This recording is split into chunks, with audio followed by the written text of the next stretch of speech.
నిజ నిర్ధారణకు అంతిమ నిర్ణయం డిఎన్ఏ టెస్ట్. ఉన్నది ఉన్నట్లుగా వాస్తవాలను శోధించి వివరించేది మన డిఎన్ఏ టీవీ. మన రాష్ట్రం, మన ఛానల్. మనతో ఉన్నారు జనసేన పార్టీ సీనియర్ నాయకులు చిలకలపూడి పాపారావు గారు. అదేవిధంగా ఆంధ్రప్రదేశ్ సర్పంచుల సంఘానికి అధ్యక్షులుగా కూడా పనిచేసిన నాయకుడు ఉన్నారు. ఆయనతో మాట్లాడుతాం. సార్, రాష్ట్ర రాజకీయాలు ఒక్కసారిగా వేడెక్కుతున్న పరిస్థితి కనపడుతుంది. ఎట్లా ఉంది జనసేన టీడీపీ పరిస్థితి? జనసేన టీడీపీ పొత్తు ఎప్పుడైతే కుదిరిందో ఆ రోజే రాష్ట్రంలో అనేకమైన మార్పు వచ్చేసింది. జగన్మోహన్ రెడ్డి గారిని ఇంటికి పంపించడానికి రాష్ట్రంలో ప్రజలందరూ సిద్ధంగా ఉన్నారండి. మామూలుగా రాష్ట్రంలో ఒక ప్రపంచంలాగా ఈ పొత్తుని అందరూ స్వాగతిస్తూ ఉన్నారు. మరి ఆ పొత్తుని కూడా గ్రౌండ్ లెవెల్లో కూడా అందరూ కార్యకర్తలు ఉండి ప్రజలు ఉండి అందరూ కూడా ఆమోదించడం జరిగింది స్టేట్ వైడ్గా.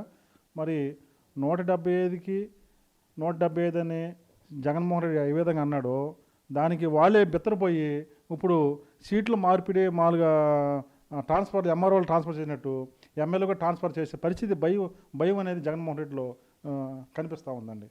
ఇప్పుడు భయం కనబడుతుంది అంటున్నారు మీరు. ఓ పక్కన చూస్తే కనుకేమో వైసీపీ ఏం చెప్తుందంటే జనసేన టీడీపీకి సంబంధించి 175 సీట్లలో ధైర్యంగా నిలబెట్టగలిగే ధైర్యం టీడీపీ కానీ జనసేనకి లేదు, అందుకే పొత్తులు పెట్టుకుంటుంది అంటున్నారు. 175కి 175 జనసేన ఎమ్మెల్యేల క్యాండిడేట్ని పెట్టగలదు పార్టీ, టీడీపీ కూడా పెట్టగలదండి. కానీ జగన్మోహన్ రెడ్డి గారికి డిపాజిట్లు రాకుండా మరి ఇంటికి పంపించాలంటే పొత్తు కుదుర్చుకోవాల్సిన అవసరం ఉంది. ఈ పొత్తులో భాగంగా మామూలుగా సీట్ల మార్పిడి అనేది కుదురుతూ ఉండిద్ది. అంతేగాని 175కి 175 సీట్లు జనసేన కూడా మా పవన్ కళ్యాణ్ గారు కూడా మా నాయకుడు కూడా పెట్టగలే సామర్థ్యం మా పార్టీకి స్టాండ్ రాష్ట్రంలో వచ్చింది. దానికి ఎవరికి ఎలాంటి సందేహం అవసరం లేదు.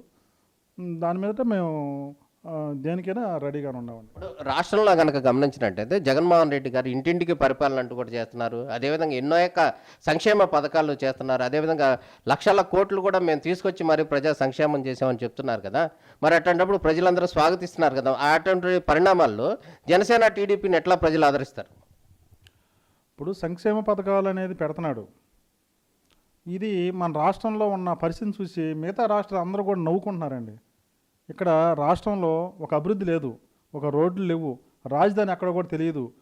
మరి ఇలాంటి పరిస్థితుల్లో పక్క రాష్ట్ర ప్రజలు చూసి ఆంధ్రప్రదేశ్ చూసి నవ్వుకుంటూ ఉన్నారు. సంక్షేమ పథకాలు ఇస్తున్నాడు, ఇచ్చి అన్ని రేట్లు పెరిగిపోతూ ఉన్నాయి. నిత్యావసర రేట్లు పెరుగుతూ ఉన్నాయి. మరి ఎవరికి ఉపాధి లేని పరిస్థితి ఉంది. అన్ని రూపాయికి 2 రూపాయలు రెట్టింపు అయిపోయిన పరిస్థితి ఉంది. అతను సంక్షేమ పథకాలు అనేది ఆ ముసుగులో ఈ రాష్ట్ర ప్రజల్ని దోపిడీ చేస్తూ ఉన్నాడు జగన్మోహన్ రెడ్డి గారు. ఎందుకంటే ఈ సంక్షేమ పథకాలు ఇవ్వాలనే ఆలోచనతో మిగతాయి అన్నీ మర్చిపోయాడు, అభివృద్ధి మర్చిపోయాడు. మరి దాని మీద ఇసుక దోపిడీకి ఆయన పాల్పడుతూ ఉన్నాడు, అలాగే మద్యం దోపిడీకి పాల్పడుతూ ఉన్నారు. మరి ఈ పథకాలు కొనసాగించాలని ఓట్ల రూపాయన మార్చుకోవాలని చెప్పి ఆయన ఆలోచన ఏది చేస్తున్నాడో మిగతా ఫండింగ్ విషయంలో కూడా అంటే సర్పంచ్ రావాల్సిన నిధుల విషయంలో కూడా డైవర్ట్ చేస్తూ ఉన్నాడు. మరి ఉద్యోగస్తులు కూడా సరైన ఫస్ట్ తారీఖుకి జీతాలు ఇవ్వలేని పరిస్థితి ఈ రాష్ట్రంలో ఏర్పడుతూ ఉంది. మరి సంక్షేమ పథకాలు ఇచ్చినా మరి మిగతా రేట్లు అన్నీ నిత్యావసర వాళ్ళు ఇప్పుడు ఉదయం లేచిన కాడి నుంచి పాల దగ్గర నుంచి మరి అన్ని కూరగాయలు కానీ నిత్యావసర సరుకులు కానీ ఉన్నాయి, అన్ని రేట్లు పెరిగిపోతూ ఉన్నాయి. ఉపయోగం ఉంది సంక్షేమ పథకాలు ఇచ్చినారు. ప్రజలైతే ఆల్రెడీ డిసైడ్ అయిపోయారు. ఎందుకంటే సంక్షేమ పథకాలు ఒక పక్క ఇస్తా ఓ పక్క మనల్ని దోపిడీ చేస్తున్నారు అనే మైండ్కి రాష్ట్ర ప్రజలు వచ్చారండి. ఆ విధంగానే బుద్ధి చెప్పడానికి రాష్ట్ర ప్రజలు కూడా సిద్ధంగా ఉన్నారండి. ఇప్పుడు మీరు గతంలో కూడా ఆంధ్రప్రదేశ్ సర్పంచుల సంఘం రాష్ట్ర అధ్యక్షుడిగా కూడా పనిచేసిన పరిస్థితి కనబడుతుంది. రాష్ట్రంలో ఉన్న సర్పంచుల పరిస్థితి ఎట్లా ఉంది? సర్పంచులు ఆ పదవికి రాష్ట్ర అధ్యక్షుడిగా ఉన్నటువంటి మీరు వైఎస్ఆర్ కాంగ్రెస్కి ఎందుకు రాజీనామా చేసి బయటకు రావాల్సి వచ్చింది?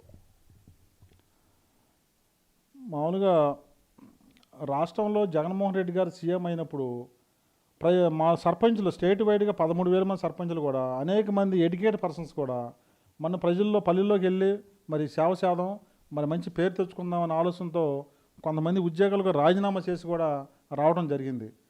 మరి కొంతమంది మంచి పేరు తెచ్చుకుందామని చెప్పి అనేక వ్యాపారాలు వదులుకొని కూడా ప్రజాసేవ చేద్దని చెప్పి కూడా ఈ సర్పంచ్ ఎలక్షన్లో పోటీ చేసి గెలవడం జరిగిందండి.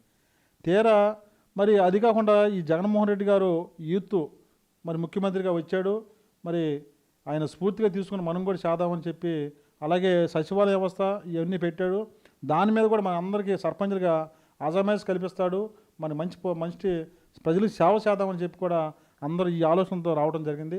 తీరా సర్పంచుల సీట్లో మరి వచ్చినాక జగన్మోహన్ రెడ్డి గారు సర్పంచులకి సంబంధమైన వ్యవస్థ, వాలంటీర్ల వ్యవస్థ, సచివాలయ వ్యవస్థ సంబంధమైన వ్యవస్థ తెచ్చి సర్పంచులు కుర్జీ ఎక్కడో ఎదుర్కొనే పరిస్థితి మరి జగన్మోహన్ రెడ్డి గారు కల్పించిన పరిస్థితి ఉంది. మరి తీరా నిధులన్నా మరి ఇస్తున్నారంటే రాష్ట్ర ప్రభుత్వం అనేది ఏ నిధులు కూడా ఇవ్వలేదు ఇప్పుడు వరకు కూడా. ఇప్పుడు దరిదాపులో 4 సంవత్సరాలు అయిపోయింది మరి గవర్నమెంట్ వచ్చి. మరి ఈ 4 సంవత్సరాలు కూడా ఒక రాష్ట్ర ప్రభుత్వం ₹1 కూడా సర్పంచులకి ఇవ్వలేని పరిస్థితి వచ్చింది. మరి 15వ వార్డు సభ నిధులు సెంట్రల్ గవర్నమెంట్ ఇచ్చిన నిధులు కూడా అయ్యన్నా మరి మా సర్పంచులకి అకౌంట్లు వేస్తున్నారంటే అది కూడా లేను. ఎందుకంటే ఆ వచ్చిన నిధులు కూడా అతను విద్యుత్ బిల్లు పేరట డైవర్ట్ చేసి మరి దోపిడీ చేస్తూ ఉన్నారు. మరి విద్యుత్ బిల్లు పేరట డైవర్ట్ చేసిన విషయం మరి విద్యుత్ బిల్లు కానీ వెళ్ళి అంటే దాంట్లో కూడా జమ అవ్వని పరిస్థితులు ఉన్నాయి. ఎందుకంటే పంచాయతీలో అనేక మంది కూడా వాళ్ళకి ఉదాహరణకి ₹1,00,000 ఒక ₹10 లక్షల బిల్లు ఉందనుకోండి, ఒక ₹4-5 లక్షల ఇతను విద్యుత్ బిల్లు పేరు డైవర్ట్ చేశాడు. ఈ 4-5 లక్షలు దాంట్లో కూడా మైనస్ అవ్వాలి కదా. అలాంటి మైనస్ రాష్ట్రంలో ఎక్కడ అవ్వని పరిస్థితి ఉంది. ఈ నిధుల్ని అతను అవసరాలకి, సొంత అవసరాలు కానివ్వండి, పథకాల అవసరాలు కానివ్వండి వాడుకొని సర్పంచులు నిండా అప్పులు పాలు చేసేశారండి. మరి ఈ బాధ తట్టుకోలేక సర్పంచ్ అనేక మంది కూడా ఆత్మహత్యలు చేసుకోవడం జరిగింది. మరి ఈ ఆత్మహత్యలు మరి జగన్మోహన్ రెడ్డి గారు సర్పంచ్ చేసే అన్యాయాన్ని నేను తట్టుకోలేకపోయాను. వాస్తవంగా నేను ఫస్ట్ నుంచి కూడా కాంగ్రెస్ పార్టీ, తర్వాత వైఎస్ఆర్ పార్టీగా మరి ఉండడం జరిగింది. ఈ జగన్మోహన్ రెడ్డి గారు చేసే పరిపాలన విధానం, మరి సర్పంచ్ చేసే అన్యాయాన్ని సహించలేక నేను సర్పంచ్లో మరి నా పడే బాధలు కూడా సహించలేక పార్టీకి రాజీనామా చేసి, ఎందుకంటే నా బోటి వాళ్ళు కూడా మరి జగన్మోహన్ రెడ్డి గారికి మరి అండగా నా బోటలు నిలబడితే మరి ప్రజలకు ఏం సమాధానం చెబుతాం? సమాధానం చెప్పలేం. ఎందుకంటే ఆయన చేసిన అరాచకాలకి, అన్యాయాలకి, ఆయన చేసే రాజ్యాంగ మరి విరుద్ధమైన పనులకి మేము నిరసనగా నేను పార్టీకి రాజీనామా చేసి మరి మొన్న రీసెంట్గానే జనసేన పార్టీలో జాయిన్ అవ్వడం జరిగిందండి. ఇప్పుడు సర్పంచుల విషయానికి సంబంధించి ఇనానిమస్ అయితే కనుక కేంద్రం నుంచి నిధులు వస్తాయి, అదేవిధంగా రాష్ట్ర ప్రభుత్వం నుంచి నిధులు వస్తాయి కాబట్టి ఎక్కువ మంది సర్పంచులను కూడా ఇనానిమస్లు చేసిన సందర్భాలు కనబడుతున్నాయి. దాని మూలంగా ఫండ్స్ ఎక్కువ వస్తాయి అని చెప్పి దాని గురించి ఏమంటారు? అంటే ఏకగ్రీవంగా వచ్చిన పంచాయతీలకి 5 లక్షలు అనేది ఇప్పటి నుంచే కదండి, ఫస్ట్ నుంచి కూడా ఉంది అది. మరి రాష్ట్రంలో కొంతమంది ఏకగ్రీవంగా ఎన్నిక అవ్వడం జరిగింది. ఆ అమౌంట్ అయితే రిలీజ్ చేశారు. అది సర్పంచులు మా గ్రామానికి మౌలిక వసతులు ఏమేమి కావాలో సదుపాయాలు అన్నీ కల్పించి ఆ నిధుల్ని వాడుకోవడం జరిగిందండి. మరి దాని మీద మరి కేంద్రానికి సంబంధించినటువంటి నిధులు ఏవైతే ఉన్నాయో ఆ నిధులు కూడా సపరేట్గా ఒక గ్రాంట్ పెట్టుకుని దాంట్ నుంచి మాత్రమే వాడాలి, రాష్ట్ర ప్రభుత్వానికి సంబంధించిన బడ్జెట్లో కూడా వేయటానికి వీల్లేదు అని చెప్తున్నారు. ఈ మధ్య రీసెంట్గా 15వ వార్డు సంఘ నిధులు కేంద్ర ప్రభుత్వం రిలీజ్ చేసి అది పిఎఫ్ఎంఎస్ అకౌంట్లోనే వేయమని చెప్పడం జరిగింది. కానీ మా పిఎఫ్ఎంఎస్ అకౌంట్లో వేశారు, కానీ మా సర్పంచుల ఇది లేకుండా, పంచాయతీ తీర్మానం లేకుండా ఆ నిధులను కూడా డైవర్ట్ చేసేసాడు, పిఎఫ్ఎంఎస్ నిధులను కూడా. ఎందుకంటే జగన్మోహన్ రెడ్డి గారు ఏ నిధులను ఎట్టా డైవర్ట్ చేయాలో ఆయన తెలిసినట్టుగా ప్రపంచంలో ఏ ముఖ్యమంత్రికి తెలియదండి. ఎందుకని ఆయన అడ్డగోలుగా చేయగలరు ఏదైనా కూడా. మరి రీసెంట్గా కేంద్ర ప్రభుత్వం బృందం కూడా వచ్చి కొన్ని పంచాయతీలు విజిట్ చేసి మరి దాని మీద పూర్తి నివేదిక కూడా కేంద్ర ప్రభుత్వానికి ఇవ్వడం జరిగింది. వాళ్ళు తేల్చింది ఏంటంటే ఈ రాష్ట్ర ప్రభుత్వం అడ్డగోలుగా నిధులు డైవర్ట్ చేశారు, పంచాయతీ సర్పంచులు తెలియకుండా డైవర్ట్ చేశారు కాబట్టి ఆ నివేదిక వాళ్ళు సమర్పించారు.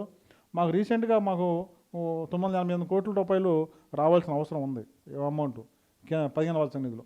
ఆ నిధులు కూడా ఆపేశారు వాళ్ళు. ఎందుకని ఆపారంటే మరి ఈ నిధులు మీరు డైవర్ట్ చేశారు, దానికి సమాధానం చెప్పమని రాష్ట్ర ప్రభుత్వం వాళ్ళు కోరడం జరిగింది. మరి దాని మీద ఇంతవరకు కూడా సమాధానం కూడా వీళ్ళు పంపించలేదండి. ఇప్పుడు అదేవిధంగా జనసేన టీడీపీ పొత్తు కుదిరిన నేపథ్యంలో కొన్ని ప్రాంతాల్లో జనసేన టీడీపీకి సంబంధించినటువంటి టీడీపీ అభ్యర్థిగా ఉన్నటువంటి ఆయన టికెట్ కావాలంటే కనుక జనసేన టీడీపీ పొత్తు నేపథ్యంలో కూడా వాళ్ళు సీట్లు కోల్పోతున్న పరిస్థితి కనపడుతుంది. కొన్ని చోట్ల కనుక గమనిస్తే జనసేన టీడీపీ పొత్తు ఏదైతే ఉందో జనసేన నాయకులు వాళ్ళు స్వాగతించట్లేదు, వ్యతిరేకిస్తున్నారంటూ కూడా కొన్ని కామెంట్స్ వస్తున్నాయి. రాష్ట్రంలో జగన్మోహన్ రెడ్డి గారిని ఇంటికి పంపించాలంటే అంటే రాష్ట్ర ప్రజలకు చేసే అన్యాయాలు అందరికీ తెలుసు. అతన్ని ఇంటికి పంపించడానికి ప్రజలు సిద్ధంగా ఉన్నారు, కార్యకర్తలు కూడా దానికి సిద్ధంగా ఉన్నారండి. ఎందుకంటే ఒక బలమైన మరి వ్యక్తిని ఇంటికి పంపించాలంటే, ప్రజాస్వామ్యాన్ని కూని చేసే వ్యక్తిని ఇంటికి పంపించాలంటే త్యాగాలకు సిద్ధపడాల్సిందే. ఆ త్యాగాలకు ఆల్రెడీ మైండ్లో మరి రాష్ట్రంలో కార్యకర్తలు, జనసేన కార్యకర్తలు అవ్వచ్చు, లేకపోతే టీడీపీ కార్యకర్తలు అవ్వచ్చు, లేకపోతే నాయకులు అవ్వచ్చు, అందరూ కూడా మానసికంగా సిద్ధపడ్డారు. మరి మా నాయకుడు పవన్ కళ్యాణ్ గారు, అలాగే టీడీపీ జాతీయ అధ్యక్షుడు చంద్రబాబు నాయుడు గారు తీసుకునే నిర్ణయాలకి అందరూ ఆమోదం మరి తెలపడానికి సిద్ధపడ్డారు.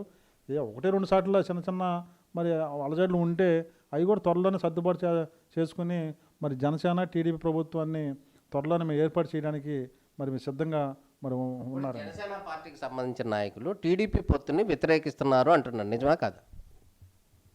కొంతమంది అంటే ఒక నిర్ణయం తీసుకున్నాక అది సర్వసాధారణమేనండి, వాళ్ళకి చిన్న చిన్న ఇవి సర్వసాధారణమే. కానీ పూర్తిగా ఇప్పుడు అర్థం చేసుకున్నారు, జనసేన టీడీపీ పొత్తు మరి రాష్ట్రానికి, మరి రాష్ట్ర భవిష్యత్తు కోసం ఎంత అవసరమో కూడా అందరూ అర్థం చేసుకోవడం జరిగింది. ఇప్పుడు చిన్న చిన్న సమస్యలు ఉన్నా అవి త్వరలోనే సర్దుబాటు చేసుకుంటామండి. ఇప్పుడు నిన్న 2 రోజుల క్రితం జరిగినటువంటి విజయనగరంలో జరిగినటువంటి సభ, యువగళం సభ సక్సెస్ అయిన నేపథ్యం కనపడుతుంది. అదేవిధంగా పవన్ కళ్యాణ్ గారు కూడా అటెండ్ అవ్వడం జరిగింది. ఓవరాల్గా ఎట్లా ఉందంటారు? ప్రజల నుంచి వచ్చినటువంటి స్పందన ఏ విధంగా ఉందంటారు? యువగళం పాదయాత్ర ముగింపు సభ అందరు అంచనాలకి మించి జనం వచ్చారండి. ఎందుకంటే సుమారు 10 లక్షల మంది జనం రావడం జరిగింది. స్వయంగా నేను కూడా వెళ్ళాను. అది గ్రౌండ్ ఎక్కడ కూడా ఖాళీ లేదు. మరి పేర్ని నాని గారు వచ్చాడు, అంబటరామ్ గారు వచ్చి ఎవరైతే పవన్ కళ్యాణ్ గారి మీద విమర్శిస్తున్నారో ముందు మీ సీట్లని చూసుకొని, అసలు మీ సీట్ ఉందో లేదో పరిస్థితి చూసుకోండి. మరి మీ సీట్ ఎక్కడ ట్రాన్స్ఫర్ అయ్యిద్దో, అసలు మిమ్మల్ని ఇంటి దగ్గర కూర్చోబెడతాడు జగన్మోహన్ రెడ్డి గారు. ముందు మీ నాయకుడి గురించి మీరు ఆలోచించుకొని మీరు చేసుకుంటే బాగుంటుందండి. అదేవిధంగా ఇప్పుడు నిన్న కొత్త పార్టీలు కూడా పుట్టుకొచ్చిన పరిస్థితి కనపడుతుంది. అదే జనసేనకు సంబంధించినటువంటి కాపు సామాజిక వర్గం నుంచి నిన్న ఒక పార్టీ కూడా పుట్టుకొచ్చడం జరిగింది. కొంతమంది చెప్తున్న వర్షన్ ఏంటంటే, కాపులు అందరూ కూడా ఎక్కువ మంది జనసేనలో ఉన్నారు, వారి నుంచి ఓటు డైవర్ట్ చేయడం కోసమే ఇది ఇంకో ప్రయత్నం అంటూ కూడా అంటున్నారు. దీన్ని ఎట్లా అర్థం చేస్తారు? ఇప్పుడు జనసేన టీడీపీ పొత్తుని విచ్ఛిన్నం చేయడానికి, లేకపోతే దీన్ని ఓటింగ్ని డైవర్ట్ చేయడానికి అనేక పార్టీలు పుట్టుకొస్తాయండి, ఇది మాకు తెలుసు. అలాగే కాపు నాయకుల నుంచి ఎన్ని పార్టీలు వచ్చినా కూడా రాష్ట్రంలో కాపు సోదరులు అందరూ కూడా పవన్ కళ్యాణ్ గారికి నాయకత్వానికి అండగా ఉండడానికి డిసైడ్ అయ్యారు. మీరు ఎన్ని కుయుక్తులు పడినా కూడా అందరూ టోటల్లీ మన కాపు సోదరులు అందరూ కూడా మన పవన్ కళ్యాణ్ గారికి అండగా నిలబడతారండి.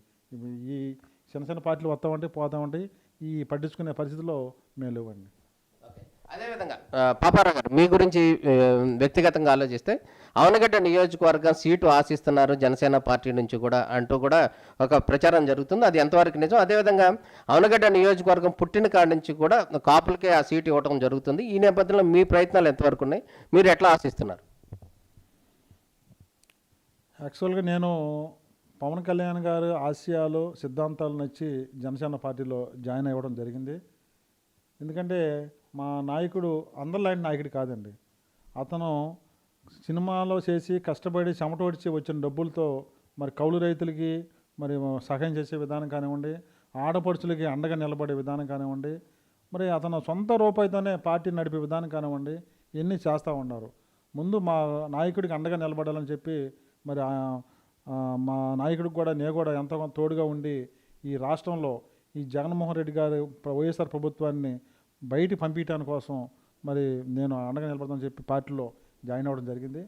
ఆ జాయిన్ అయిన క్రమంలోనే మరి నాకు అవనగడ్డలో కూడా నేను కొన్ని సేవా కార్యక్రమాలు మరి ప్రజలకు అందుబాటులో ఉందామని చెప్పి కూడా గత 6 నెలల నుంచి కూడా నేను మొత్తం చేసుకుంటా ఉన్నాను. మరి సీటు విషయం అంటారా, అది మా నాయకుడు ఇష్టం అండి. అది మా నాయకుడు మరి నా గుర్తింపుని మరి గుర్తించి నేను చేసే సేవని ఇవన్నీ గుర్తించి మరి సామాజిక పరంగా కూడా గుర్తిస్తే మంచిదండి. లేకపోతే ఇబ్బంది లేదు. మా నాయకుడికి అండగా నిలబడి ఒక సామాన్య కార్యకర్త కూడా నేను ఉండటానికి సిద్ధపడ్డాను. అలాగే అవనగడ్డ నియోజకవర్గంలో కమ్యూనిటీ పరంగా బీసీలు 90,000 ఓటింగ్ ఉందండి. అలాగే ఓసీలు కూడా 90,000 ఓటింగ్ ఉంది. దాని మీద సామాజిక సమీకరణలు అన్నీ మరి మా నాయకుడు గుర్తిస్తాడు. అదీ కాకుండా మా నాయకుడు కళ్యాణ్ గారు అనగా బీసీ ఎస్సీ ఎస్టీ వాళ్ళని కూడా ముందుకు తీసుకురావాలి, వాళ్ళని కూడా ఫస్ట్ ప్రాజెక్టులు పెట్టాలని చెప్పి ఒక ఆలోచనతో మరి ఉన్నారు. అది కాకుండా మా అగ్నికుల క్షత్రియులు కూడా అన్ని చోట్ల కూడా అండగా నిలబడతా ఉండే ప్రతి విషయంలో కూడా ఉండి. ఈ మధ్యకాలంలోనే విశాఖపట్నంలో కూడా బోట్లు కాలిపోయినప్పుడు మరి ఏ నాయకుడు కూడా స్పందించాల. ఫస్ట్ మా నాయకుడే స్పందించి ఆయన సొంత రూపాయలు తీసుకెళ్ళి దగ్గర 35 లక్షల రూపాయలు వాళ్ళకి బోట్లు కాలిపోయిన వాళ్ళకి కూడా మరి వాళ్ళకి డబ్బులు నష్టపరిహారం కూడా ఇవ్వడం జరిగిందని. ఏ నాయకుడు ఇచ్చాడండి రాష్ట్రంలో? ఒక పవన్ కళ్యాణ్ గారు తప్ప. మరి అలాంటి నాయకుడికి మరి కింద పనిచేయడం నాకు ఎంతో గర్వంగా ఉంది. మరి ఆ నాయకుడు ఏ చెబితే అది నేను చేయడానికి సిద్ధంగా ఉన్నానండి. అది ఏదైనా అవ్వచ్చు. ఆనగడ్డ నియోజకవర్గంలో బీసీలు కానీ లేకపోతే ఎస్సీలు కానీ ఎస్టీలు కానీ మిగతా వారందరూ కూడా మద్దతు మీకు ఏ విధంగా ఉందంటారు? అదేవిధంగా జనసేన పార్టీ ఏ విధంగా మీకు సపోర్ట్ ఇస్తుంది? నేను అన్ని గ్రామాలు అవనిగడ్డలో తిరిగినప్పుడు అందరూ చాలా హ్యాపీగా ఫీల్ అయ్యారండి. ఒక బీసీగా అంటే సీటు విషయంలో పోటీ పడే విషయంలో అయితే మీరు లైన్లో ఉన్నారు. ఒకవేళ జనసేనకి టికెట్ వచ్చినా రాకపోయినా అంటున్నా. మా నాయకుడు గుర్తించి నాకు టికెట్ ఇస్తే ఓకేనండి. 4 ఎమ్మెల్యే పోటీ చేయడం నేను సిద్ధంగా ఉన్నాను.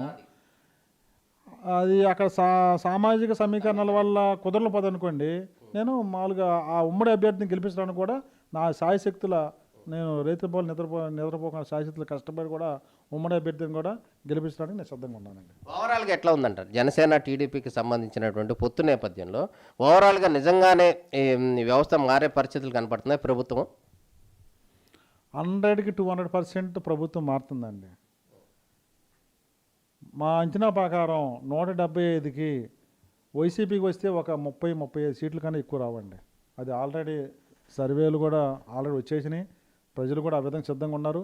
ఇంకా వైసీపీ ఇంకా తక్కువ వచ్చినా కూడా ఆశ్చర్యమోసలు ఉండగా తక్కువ వచ్చినా ఆశ్చర్యమోసలేదు. రేపు రాబోయేది జనసేన టీడీపీ ప్రభుత్వమే. ప్రభుత్వం 100% ప్రభుత్వం ఏర్పాటు చేస్తుంది. రాష్ట్ర ప్రజలకి పరిపాలన అందించి డెవలప్మెంట్ విషయంలో కానివ్వండి, ప్రజలకు మేలు చేసే విధానం కానివ్వండి, అన్ని విషయాల్లో కూడా ఈ ప్రభుత్వం మరి పేద ప్రజలకి అండగా నిలబడడానికి మన ముందుకు వస్తుందండి. ఇది మొత్తానికి పాపారావు గారు చెప్తున్నటువంటి విషయం. అదేవిధంగా జనసేన టీడీపీ పార్టీ యొక్క పొత్తు నేపథ్యంలో రానున్న రోజుల్లో ఎట్టి పరిస్థితుల్లో కూడా ఇక్కడ ప్రభుత్వం మారుతుంది. ఖచ్చితంగా జనసేన టీడీపీ ప్రభుత్వం అధికారంలోకి వస్తుంది. ప్రజలకు సంక్షేమ పథకాలు తమ ప్రభుత్వం హయాంలో ఇస్తామని కూడా చెప్తున్నారు. అదేవిధంగా కాపు సామాజిక వర్గానికి సంబంధించినటువంటి ప్రజలందరూ కూడా పవన్ కళ్యాణ్ వెంట ఉన్నారు. ఎన్ని పార్టీలు వచ్చినా కూడా తమకు ఇబ్బంది లేదంటున్నారు. అదేవిధంగా అవనగడ్డ నియోజకవర్గం విషయంలో మాత్రం తాను పోటీలో అయితే ఉన్నాను, కానీ తనకు కనుక టికెట్ వస్తే ఖచ్చితంగా జనసేన నుంచి పోటీ చేస్తానని, లేని పక్షంలో అయితే కనుక ఉమ్మడి అభ్యర్థి ఎవరైతే ఉన్నారో వారికి మద్దతు ఇస్తానని చెప్పి పాపారావు గారు చెప్తున్నటువంటి పరిస్థితి కనపడుతుంది.